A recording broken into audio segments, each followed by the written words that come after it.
아무리 좋은 것이라도 그것을 바르게 쓰지 않고 오용하게 되면 잘못된 결과가 나올 수 있습니다.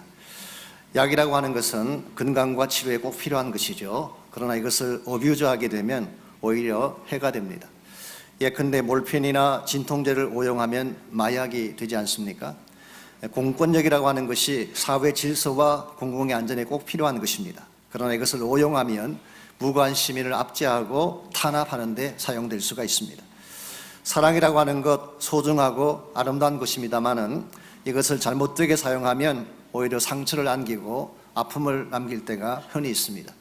그러므로 무엇이든지 그 주어진 목적에 바르게 사용되어져야지 열매가 아름다운 것입니다. 오늘이 어머니 날입니다마는 미국에서 한 청년이 이 마더스 데이를 맞이해서 몇 가지 용품을 사려고 마켓에 갔습니다.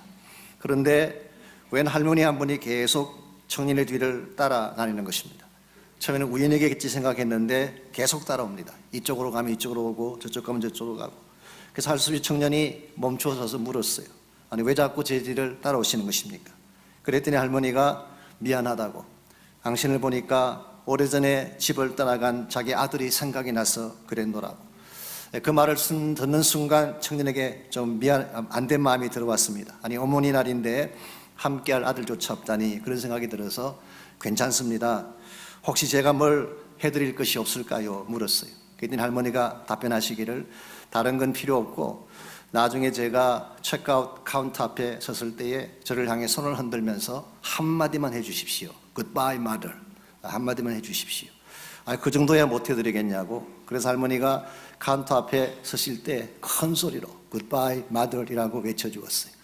할머니도 손을 흔들며 마켓 바깥으로 나가셨습니다. 이제 청년의 차례가 되어서 카운터 앞에 섰는데 청년이 비를 받아보니까 생각보다 훨씬 더 많이 나와 있었어요.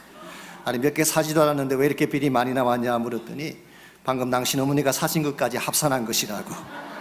결국 어머니 날 모성애를 빙자한 신종 사기극이었던 것입니다. 물론 진짜 어머니는 이런 일을 하지 않습니다.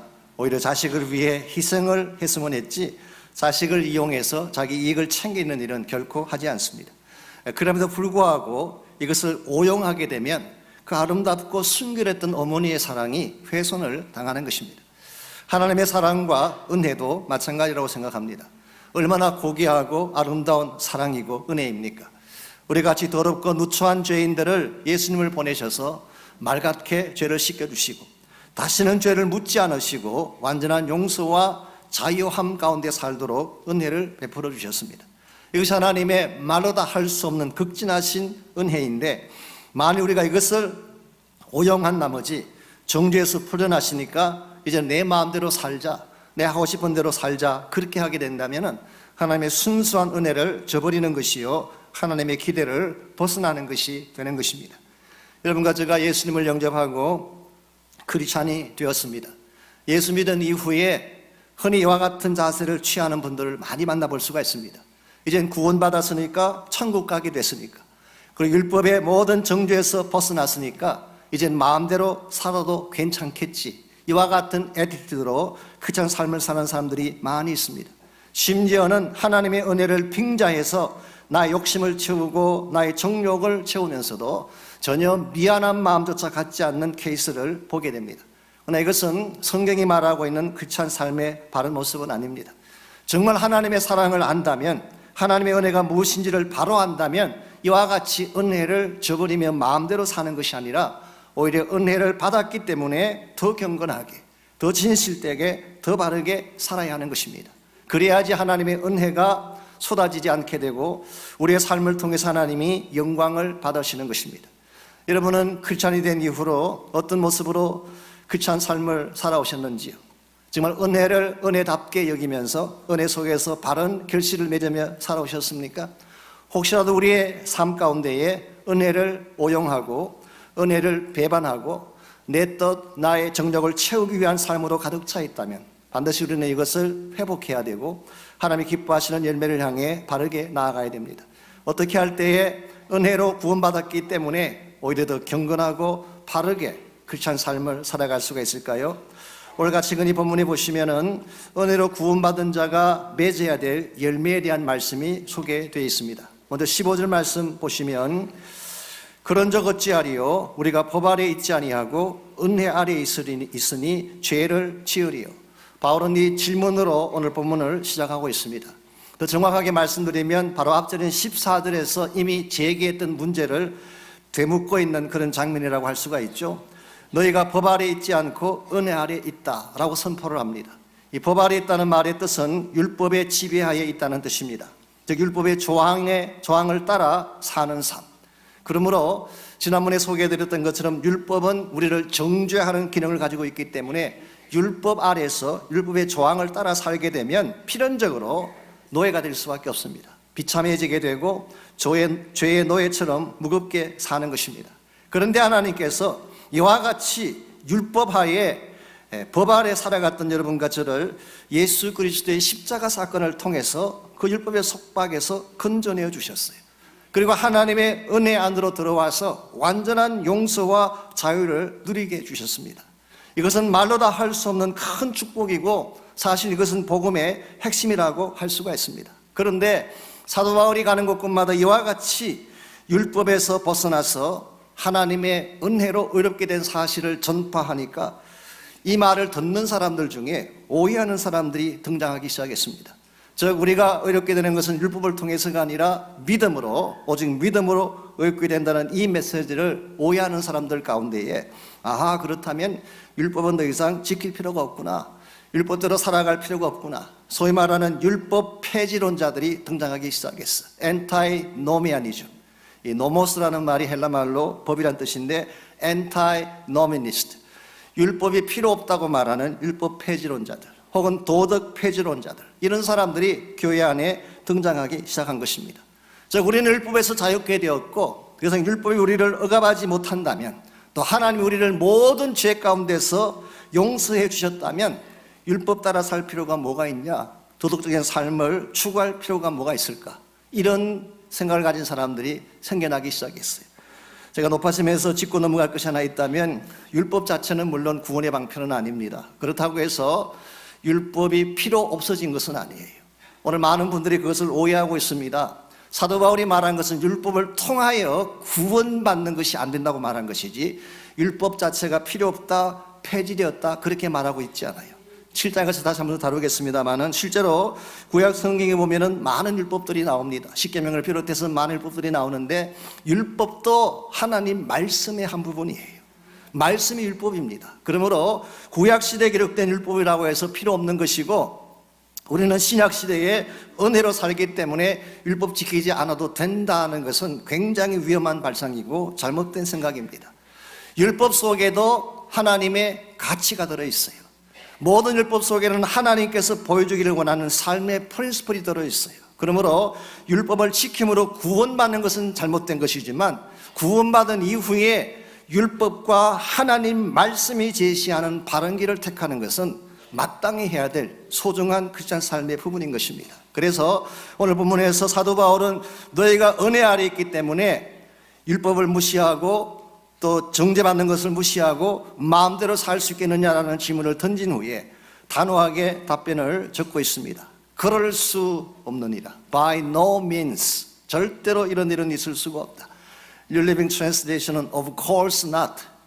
당연히 말도 안 되는 이야기다. 킹 제임스 버전은 그 유명한 God forbids라는 단어를 썼어요. 하나님이 막으신다. 왜 우리가 은혜로 구원받았기 때문에 마음대로 살 수 없는 것일까요? 마음대로 살면 안 되는 것일까요? 여러분, 자유라고 하는 것도 자유가 바른 자유가 되려면 책임을 이행해야 돼요. 책임이 따르지 않는 자유를 행하게 되면 방종이 되는 것입니다. 여러분 가운데 4.29를 경험하신 분들 계시지 않습니까? 4.29가 터졌을 때에 모든 그 책임이 없어져 버렸어요. 그러다 보니까 남의 가게에 불 지르고 남의 가게에 들어가서 마음껏 물건 탈취해가고 한마디로 케이오스가 일어난 것입니다. 참된 자유가 자유로 세워지기를 원한다면 책임이 따라야 되는 것처럼 은혜에도 책임이 따르는 것입니다. 참으로 진정한 은혜가 되기 위해서는 내 마음대로 내 뜻대로 사는 것이 아니라 이 은혜를 주신 하나님의 기대에 합당한 삶, 하나님의 부르심에 합당한 삶을 살아야 될 책임이 우리에게 부여된다는 사실, 여러분, 이 사실을 기억해야지 은혜로 구원받았으므로 마음대로 살자는 멘탈리티를 떨쳐버릴 수가 있는 것입니다. 그래서 16절을 보시면은 바울은 계속해서 이렇게 소개합니다. 너희 자신을 종으로 내주어 누구에게 순종하든지 그 순종함을 받는 자의 종이 되는 줄을 너희가 알지 못하느냐. 혹은 죄의 종으로 사망에 이르고 혹은 순종의 종으로 의에 이르느니라. 여기서 바울은 두 가지 종류의 이 종됨에 대해서 소개합니다. 이를 죄의 종이거나 혹은 순종의 종이거나.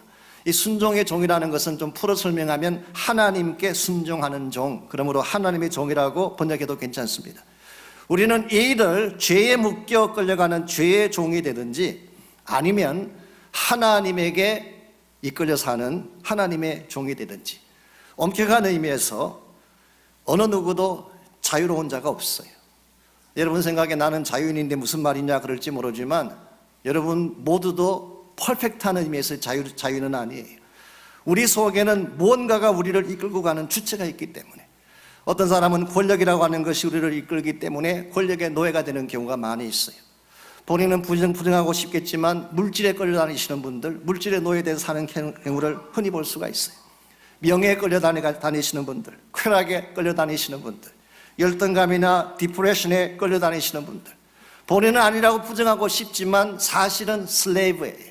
몸종과 같이 얽매여 사는 것입니다. 그러므로 우리가 그리스도에게 속하지 아니하면 결국은 이와 같은 형태의 세상의 노예가 되든지 죄악의 노예가 될 수밖에 없고, 죄의 노예가 되면 우리 삶의 결국은 파멸과 사망으로 끝나는 것입니다. 그러나 하나님의 종이 되면 하나님 안에서 참 생명을 누리고 참된 기쁨을 누리며 살 수 있게 된다는 사실, 이런 면에서 종됨이라고 하는 단어는 우리에게 부담감을 줄지 모르지만 하나님의 종이 되는 것은 굉장히 소중한 축복인 것입니다. 사실은 바울이 오늘 본문을 기록하면서 우리 19절에서도 잠깐 암시를 했지만 이 로마에 있는 성도들에게 좀 미안한 마음을 갖고 오늘 본문을 썼어요. 왜냐하니까 이 종이라고 하는 단어가 사실은 그냥 종이 아니라 bond slave, doulo스라는 이 단어가 몸종이라는 뜻이에요. 바울이 로마서를 기록할 당시 로마 안에 살고 있는 사람 중에 절반 이상이 bond slave였어요. 노예들이었어요. 그래서 이 종들의 비참한 삶을 너무나 잘 알고 있는데, 그들의 얽매인 삶을 너무나 잘 알고 있는데 바울은 너희들이 하나님의 종이다 그렇게 표현했기 때문에 한편으로는 조금 미안한 마음을 갖고 오늘 본문을 썼습니다. 그럼에도 불구하고 이 단어를 쓰지 않을 수 없는 이유는 이 일을 하나님의 종이 아니면 죄악의 종이 될 수밖에 없기 때문에, 여러분이 예수 그리스도를 구원자로 영접하는 순간 여러분들은 하나님에게 속할 뿐만 아니라 하나님이 주인 되시는 하나님의 종이 되는 것입니다. 우리가 세상의 노예가 되면 세상에 착취당하기도 하고 고통 가운데 살게 되겠지만, 하나님의 종이 되면 우리는 우리가 누릴 최상의 복을 누리게 되는 것입니다. 하나님 안에는 모든 것이 다 있기 때문에, 여러분이 갈망하는 모든 것들이 그분 안에는 풍족하게 있기 때문에 하나님 안에 속할 때 우리 인생의 진정한 회복이 가능하고, 더구나 하나님은 우리를 속박하고 착취하는 딕테이터가 아니라 여러분과 저를 사랑하시는 loving father, 우리를 너무나 사랑하시는 아버지가 되시기 때문에 우리의 인생에 그 하나님의 품 안에 들어갔을 때가 가장 안전하고 행복된 줄 믿습니다. 이 사실을 알지 못하고 하나님을 떠나서 살려고 하는 분들을 많이 만날 수가 있어요. 누가복음 15장에 보게 되면 둘째 아들이 그랬잖아요. 둘째 아들은 아버지 집에서 태어나서 잘 먹고 잘 살았어요. 그런데 어느 날 문득 그런 생각이 듭니다. 내가 왜 아버지 속박하에 살아야 되냐? 나도 성인이 됐는데 내가 하고 싶은 건 마음대로 하면서 좀 자유를 누려야 되지 않겠느냐? 그래서 이 둘째 아들의 마음속에는 아버지 집을 떠나가는 것이 자유의 길이라고 생각했어요. 그래서 아버지에게 먼저 자기 유산을 받은 후에 먼 타국으로 갔어요. 아버지가 간섭하지 못할 외지로 간 것입니다. 아버지가 간섭하지 않으니까 얼마나 자유롭겠어요. 마음대로 갈 때 가고 쓸 거 쓰고 먹고 마시고 방탕하게 쾌락하게 지냈어요. 근데 결과는 무엇이었나요? 우리가 너무나 잘 아는 것처럼 돼지우리에 들어가는 인생이 됐어요. 이 이스라엘 백성들이 가장 경멸하고 가장 무시하는 동물이 돼지입니다. 가장 더럽게 여기는 동물이 돼지인데, 그 존귀한 이스라엘의 아들이 돼지 우리에 들어가서 돼지가 먹는 쥐암 열매도 얻어먹지 못하는 비참한 신세가 됐어요. 아버지 집을 떠나가는 것이 자연 줄 알았는데 아버지 품을 떠나는 순간부터 세상이 그를 붙잡기 시작했고 얽매기 시작했고, 결국은 그 마음속에 자유롭게 사용했다고 생각했던 그 쾌락의 결론이 비참함과 고통과 절망을 안긴 것입니다. 여러분과 저의 삶도 마찬가지입니다. 우리가 하나님께로 돌아와서 하나님께 붙들린 인생이 될 때 여러분의 인생이 가장 풍요롭고 아름답게 변화될 수가 있습니다. 제가 몇 주 전에 그 달라스 제일 침례교회 담임 목사님이신 그 로버트 제프리스라고 하는 목사님이 계십니다. 아주 설교를 잘하시는 귀한 분이신데요. 이분이 그 에이브러함 링컨에 대한 예화를 이야기하셨어요. 하루 링컨이 노예 시장에 나갔다가 흑인 청년 한 명이 경매에 붙여진 사실을 보게 됩니다. 그 사람들이 이제 값을 부르는 대로 이제 가장 높은 값을 부른 사람이 데려가는 것이죠. 그때 에이브러함 링컨은 다른 사람이 부르는 것보다 훨씬 높은 가격으로 그 가격을 불렀고 결국 본인이 그 흑인을 사게 됐습니다. 그래서 많은 돈을 지불하고 흑인을 산 것이죠. 그러고 나서 흑인 청년에게 다음과 같이 말을 했습니다. 이제 당신은 더 이상 노예가 아닙니다. You're no longer a slave. 당신은 이제 더 이상 노예가 아닙니다. 당신이 원한다면 어디든지 마음대로 갈 수 있는 자유가 당신에게 있습니다. You're free to go anywhere you want. 어디를 가든지 마음대로 갈 수 있는 자유가 당신에게 주어져 있습니다. 그때 그 청년이 이렇게 답을 했다고 합니다. Sir, 감사합니다. 저에게 정말 어디든 갈 수 있는 자유가 주어져 있다면 저는 선생님이 가시는 곳을 함께 따라가고 싶습니다. 그리고 자발적으로 에이브러함 링컨의 하인이 되었어요. 수족처럼 일을 하는 일꾼이 되었어요. 그 결과 이 청년이 나중에 어디로 갔을까요? 백악관으로 들어가게 되는 것입니다. 자기 주인이 대통령이 되니까 본인도 자동적으로 백악관 직원이 되어서 요즘 같으면 떵떵거렸겠죠. 옛날이니까 그렇게는 못했겠지만 얼마나 영광스럽고 존귀한 곳에 가서 그의 남은 생애를 보낼 수 있었는지. 여러분, 이것이 크리스찬 삶입니다. 우리가 하나님 품 안으로 들어오게 되면 속박받는 것처럼 느껴지지만 나에게 참 자유를 안겨주셨고 내 모든 죄를 다 대신 지불해 주신 나의 진정한 주인이시기 때문에 그분 품 안에 들어와서 그분을 섬기고 그분을 순종할 때에 여러분의 인생은 최상의 풍족한 삶을 회복할 수 있게 되고 백악관보다 훨씬 더 아름답고 영광된 곳인 천국에 입성하게 되는 것입니다. 여러분 한 분 한 분이 이와 같은 삶 누리게 되시기를 주의 이름으로 축원합니다.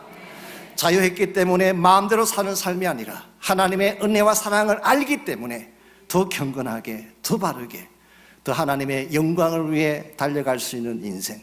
우리가 어떻게 하면 이와 같은 삶을 추구하고 이런 삶을 통해서 하나님을 기쁘시게 해드릴 수 있을까요?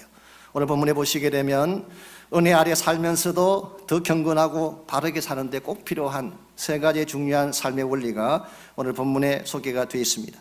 첫 번째로 우리가 은혜 안에서 바르게 살려면 마음의 선택이 필요합니다. 마음의 선택을 바로 해야지 은혜 안에 살게 되는 것입니다. 17절 18절을 보시면 우리가 의의 종이 되는데 필요한 첫 번째 스텝을 다음과 같이 소개를 합니다. 먼저 17절 18절입니다. 하나님께 감사리로다 너희가 본래 죄의 종이더니 그랬어요. 여기 본래 죄의 종이더니, 이더니라는 이 단어가 사실 비동사인데 imperfect tense, 비완료 과거라고 합니다. 과거에 우리가 태생적으로 처음부터 우리는 죄의 종으로 태어나서 지금까지 왔다, 그런 의미를 담고 있습니다. 오늘 본문을 통해서 바울은 우리의 태생적 기원이 노예였음을 밝히고 있습니다. 그러니까 여러분이 원하셨든 원하지 않든 여러분들은 태어나는 순간부터 죄에 매여 사는 존재로 태어난 것입니다. 이 상태에서 가만히 계시면 어떻게 될까요?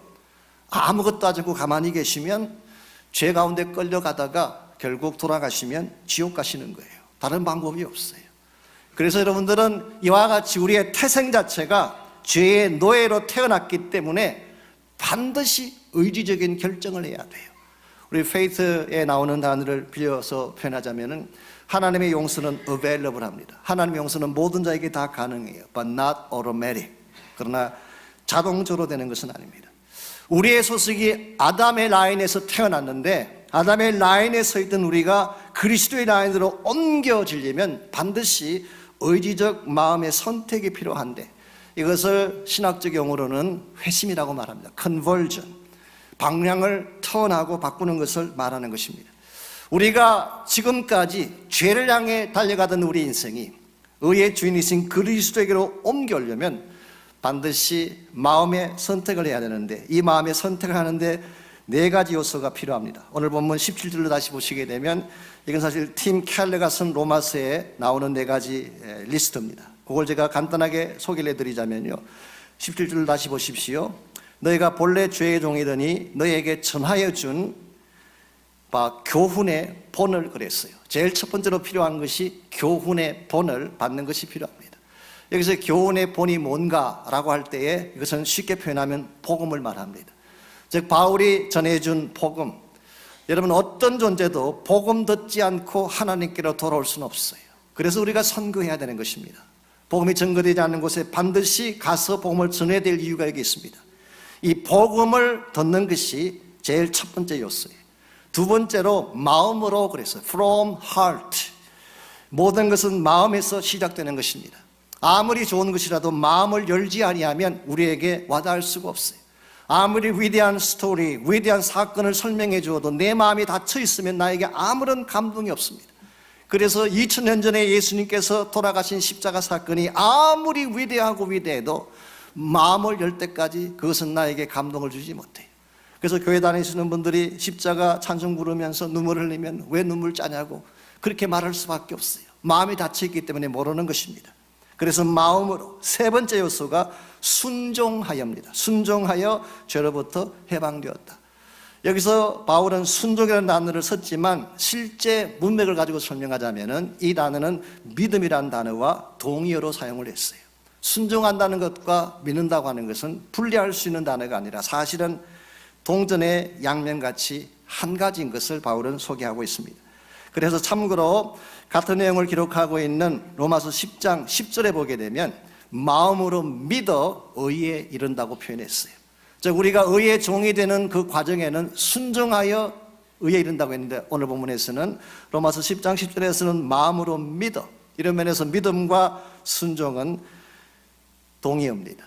사실 오늘날 많은 그리스도인들이 이 사실을 오해하고 있어요. 믿는 것 따로 순종 따로 생각을 하고 있습니다. 그래서 입술로는 예수를 주라고 고백을 했는데 고백한 것까지만 했지 실제 삶에는 아무 변화가 일어나지 않는, 사실은 정말 믿는 자라면 순종까지 가야지 그것이 바로 믿음인데 그냥 입술만으로 멈추기 때문에 오늘 많은 그리스도인들이 교회는 다니고 나름대로 크리스찬이라는 이름을 등록은 했지만 삶을 통해서는 예수 믿는 자 됨을 보여주지 못하는 이유가 여기 있습니다. 예를 들어서 여기 지금 의자가 하나 있는데요, 묻습니다. 이 의자에 당신이 앉을 때 이 의자가 당신을 지탱해 주리라고 믿습니까? 물었어요. 믿습니다 라고 했습니다.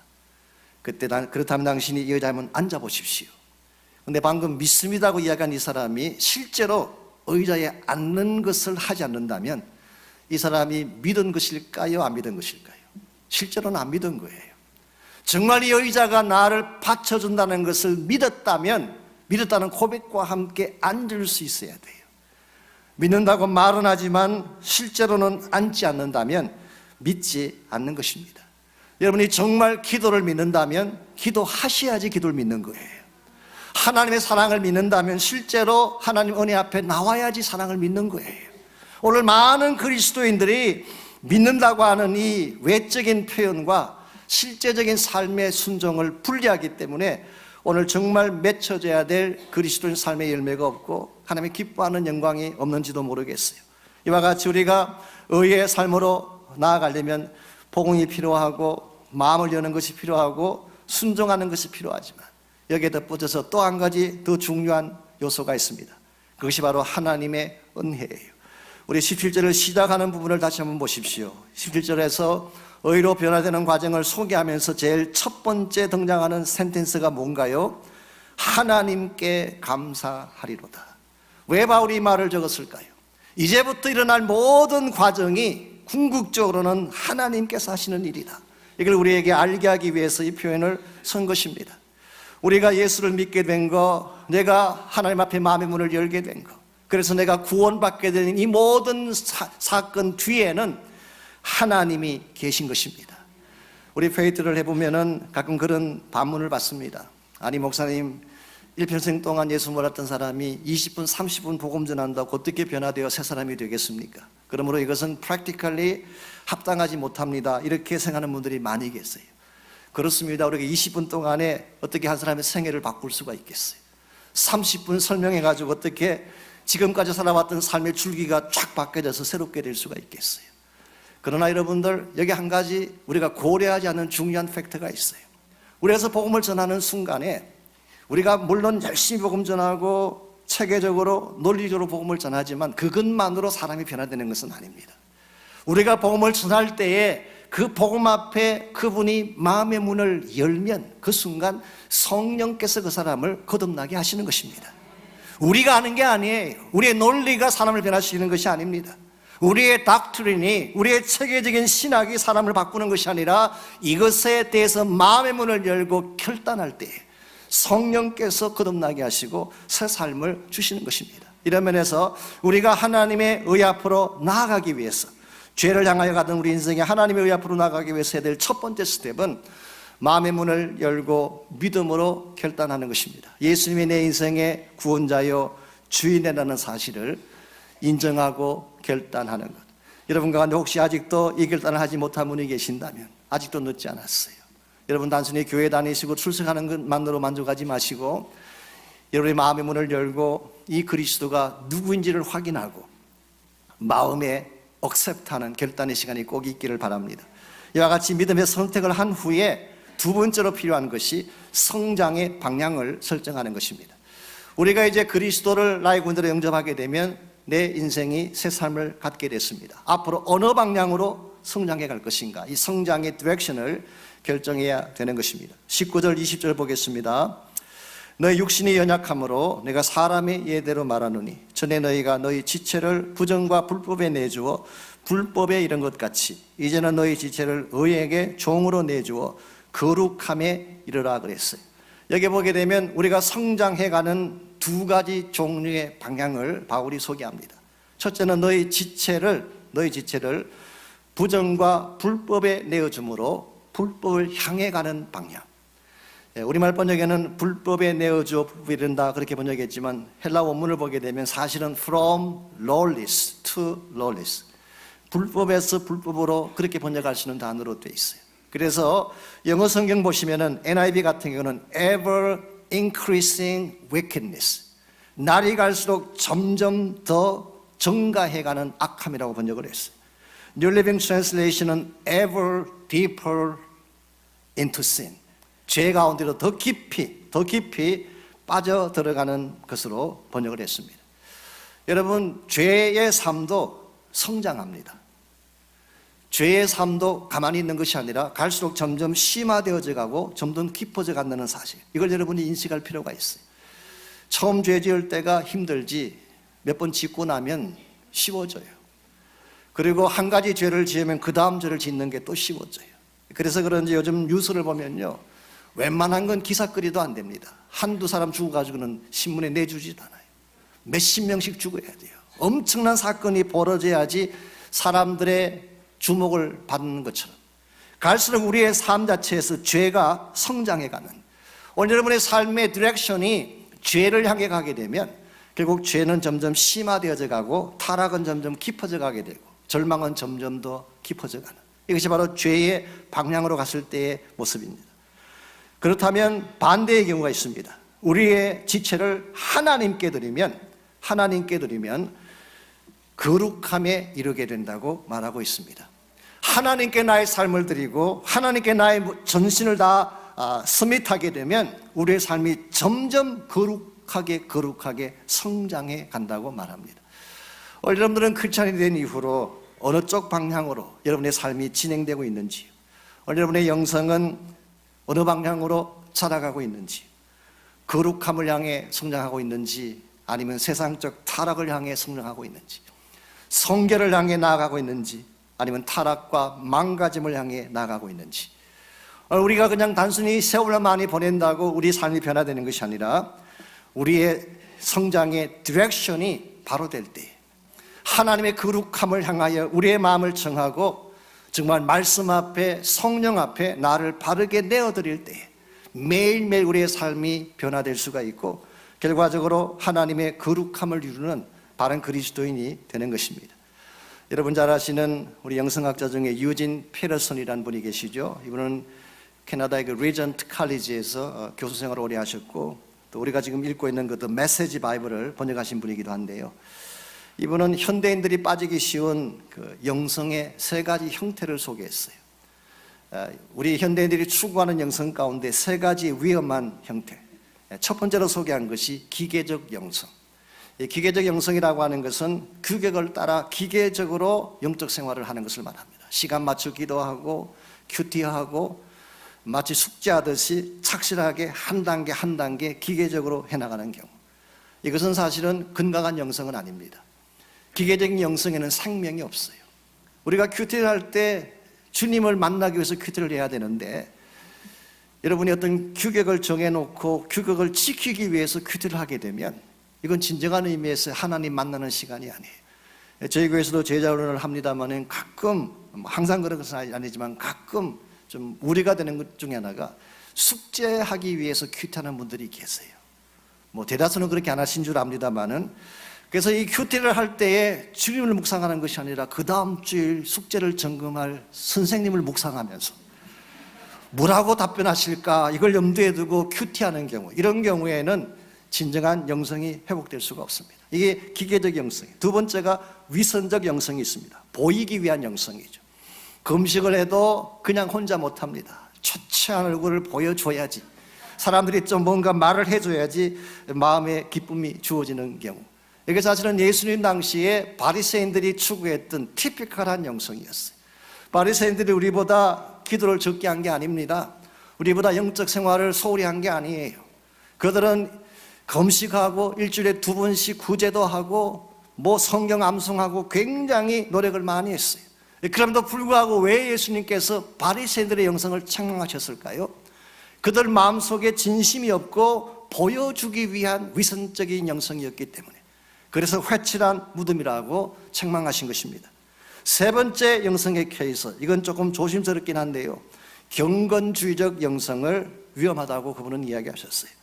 경건주의적 영성이라고 하는 것은 경건을 위한 경건생활, 소위 말해서 하나님에 대한 사랑 때문이 아니라 나를 절제하고 나를 제어해서 내 자신을 바르게 세우기 위해서 경건주의에 젖어서 경건의 삶을 사는 사람, 이게 사실은 중세 때 수도원에 들어가신 분들이 이런 경건을 많이 추구하셨어요.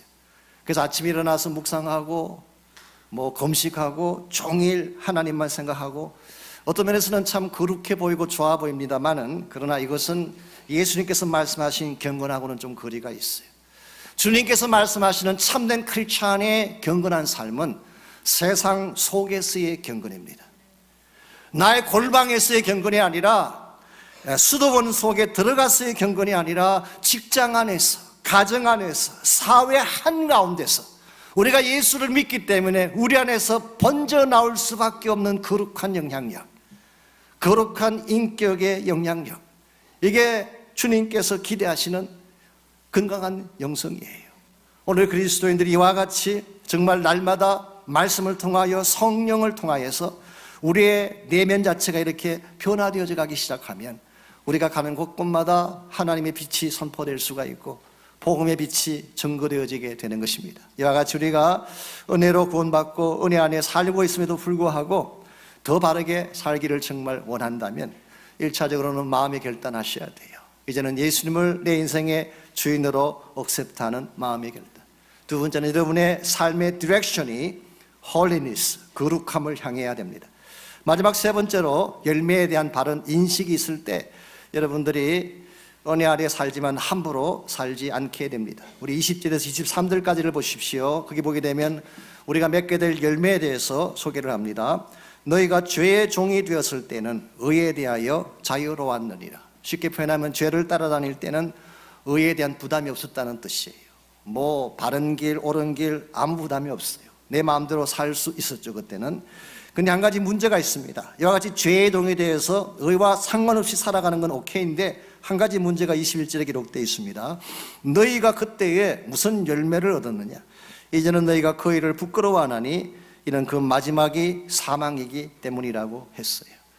여러분이 죄를 택하는 것은 자유입니다. 하나님의 의를 택하지 않고 죄 쪽을 선택하는 것은 자유일지 모르지만, 그러나 여러분이 선택한 선택의 결과까지도 여러분이 마음대로 정할 수는 없어요. 우리가 죄를 선택하게 되면 반드시 맺게 되는 열매가 있는데, 그 열매를 오늘 본문은 부끄러운 열매라고 말을 했고 궁극적으로는 사망의 열매라고 설명을 했습니다. 그 반면에 22절을 보십시오. 그러나 이제는 너희가 죄로부터 해방되고 하나님께 종이 되어 거룩함에 이르는 열매를 맺었으니 그 마지막은 영생이라고 했어요. 하나님의 의를 선택하고 하나님을 향하여 나가게 되면 우리가 맺게 되는 열매가 거룩함이요, 궁극적으로는 eternal life, 영생의 축복을 누리게 되는 것입니다. 사랑하는 성도 여러분, 하나님 여러분과 저에게 어떤 면에서는 자유를 주셨어요. 우리를 은혜 가운데 구속하신 후에 은혜 안에서 자유롭게 살 수 있는 프리덤을 우리에게 주셨어요. 그러나 우리에게 주어진 자유가 있다고 해서 무책임하게 방종하며 살아가게 된다면 우리는 우리에게 자유를 주신 하나님의 은혜를 저버리는 것입니다. 우리를 그렇게 사랑하셔서 무조건적으로 구원을 주신 그 하나님의 사랑의 마음에 상처를 안기는 것이 되는 것입니다. 그러므로 우리는 우리를 억압하는 율법이 없다고 해서, 또 하나님께서 여러분과 저를 더 이상 정죄하지 않겠다고 선포하셨다고 해서 우리 마음대로 내 뜻대로 나의 정욕을 따라 사는 자가 되는 것이 아니라, 그렇기 때문에 더 경건하게, 더 바르게 하나님의 영광을 위해 달려가야 하는 것입니다. 북가주에 가면은 산 마테오라고 하는 지역이 있습니다. 1930년대 그 지역에 사셨던 분 중에 캐서린 로즈라고 하는 여자분이 한 분 계십니다.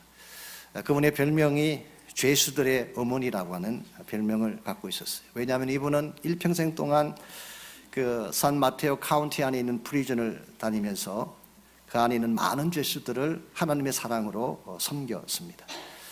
그들을 찾아가서 따뜻한 밥도 지어주고 옷도 세탁해주고, 그들이 아프면은 가서 밤새 그들을 간호해주기도 하고, 심지어 오래전 이야기니까 그 당시는 아마 그 프리즌에 갇힌 사람들 중에 농아들도 있고 맹인들도 있었던가 봐요. 그 사람들을 찾아가서 가르쳐주고 또 이렇게 격려해주는 이런 사역을 일평생 하신 분이에요. 그런데 1937년 어느 날 교통사고로 캐서린 로즈가 갑자기 세상을 떠나게 됐습니다.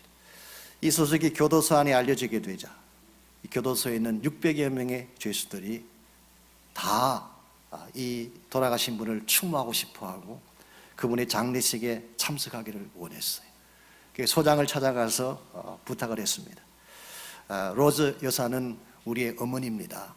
지금까지 사랑을 베풀고 은혜를 베풀었는데 우리가 그냥 이 안에 있을 수가 없습니다. 그러니까 우리 그 장례식에 참석할 수 있도록 외출을 허락해 주십시오. 여러분이 소장이라면 오케이 했을까요? 죄수들이 600명이나 무단으로 외출하겠다고 하는데 감히 어떻게 허락해 줄 수가 있겠어요? 사실 이거는 상식적으로 할 수가 없는 일임에도 불구하고 이 소장 되시는 분이 이 캐서린 로즈를 너무나 잘 알고 또 그분 때문에 감동 감화받은 죄수들의 모습을 너무나 잘 알았기 때문에 정말 믿기지 않는 이야기지만 600명을 풀어주었어요. 그래서 장례식에 참석하게 해주었어요. 근데 더 믿을 수 없는 놀라운 일이 뭔지 아십니까? 이 600명의 죄수들이 한 줄로 서서 캐서린 로즈의 운구행렬을 따라가는데 그 길이가 한 800m가 됐대요. 근데 따라가면서 그들은 들꽃을 하나씩 꺾어서 캐서린 여사의 죽음을 애도했고, 그날 장례식이 마치고 저녁이 됐을 때 600명 죄수 중에 단 한 명도 예외 없이 모두 교도소로 돌아왔다고 합니다. 여러분, 이건 놀라운 일이 아닐 수가 없습니다. 욕망을 위해서는 양심도 버렸던 죄수들인데, 그들의 편의를 위해서면 어떤 악도 스슴치 않던 이런 흉악범들인데 어떻게 600명의 죄수들이 한 명도 예외 없이 다시 다 감옥으로 되돌아왔을까요? 이유는 딱 한 가지입니다. 그렇게 하지 않으면 그들에게 은혜를 베풀었던 캐서린 로즈의 마음을 상대할 것을 알았기 때문에 그 로즈의 은혜에 누를 끼치지 않기 위해서 그들은 다시 자발해서 교도소로 돌아온 것입니다. 저는 이것이 크리스찬 삶이 아닌가 생각합니다. 하나님 여러분과 저에게 자유를 주셨어요.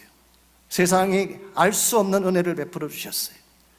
그 흉악한 죄인들도 이 은혜에 대한 것을 알아서 이 어머니의 사랑에 대한 감격이 있어서 마음대로 하고 싶은 것들을 억제하고 그들 스스로가 자발적으로 교도소로 귀환을 했는데 우리는 하나님이 우리를 사랑하신 사실을 알면서도 그 은혜를 받았으면서도 내가 하고 싶다고 마음대로 산다면 얼마나 하나님 마음에 아픔을 안겨드리겠어요. 여러분과 제가 정말 하나님의 사랑을 아는 자가 되었다면 그럴수록 우리는 더 깨어서 바르게 살아야 됩니다. 더 경건하게 살아야 돼요. 그리고 더 책임감 있는 삶을 살아감으로써 우리를 구원하신 하나님의 은혜를 저버리지 않도록 수많은 사람들이 우리를 구원하신 그 하나님을 바라보며 참으로 하나님은 살아계시다라고 증거하고 영광 돌릴 수 있도록 여러분의 삶을 거룩하게 바르게 드리는 그와 같은 삶이 있기를 바랍니다. 우리 생각같이 한번 기도할 때에 다시 한번 하나님의 은혜를 감사하면서 기도했으면 좋겠습니다. 여러분과 제가 여기에 서게 된 이유는 딱 한 가지입니다. 하나님 우리를 사랑하셨기 때문에 아무런 조건 없이 예수님 보내셔서 그 은혜로 우리를 구원해 주셨기 때문에 오늘 여러분과 제가 여기 서게 됐습니다. 이제 자유함 받고 죄사함 받은 우리가 어떻게 살아야 할까요? 내 마음대로 내 뜻대로 살아야 되겠습니까? 날 사랑하신 그분을 기억하고 나에게 전심을 다해 은혜를 베푸신 하나님을 기억하고 이제 우리 남은 생애가 더 아름답고 거룩할 수 있도록 누가 보지 않아도 죄짓지 않고 하나님의 영광을 위해 우리를 드릴 수 있도록 오늘 이 시간에 여러분의 마음을 주님께 올려드리고 여러분의 삶을 주님께 의탁해드리고 하나님 나의 힘 나의 능력으로 살 수 없사오니 성령으로 기름 부어주십시오. 경건하게 하십시오. 거룩하게 하십시오. 구별되고 바르고 진실되게 살 수 있는 능력을 나에게 달라고 여러분 기도하시기를 바랍니다. 또한 여러분 기도할 때에 하나님의 은혜를 찬양하고 기도하십시오. 그 은혜 아니면 살 수 없었던 나의 사실을 기억하고 감격의 찬양, 감격의 고백을 주님께 드리는 귀한 시간이 되기를 바랍니다. 함께 이 시간에 기도하며 고백하며 헌신하겠습니다.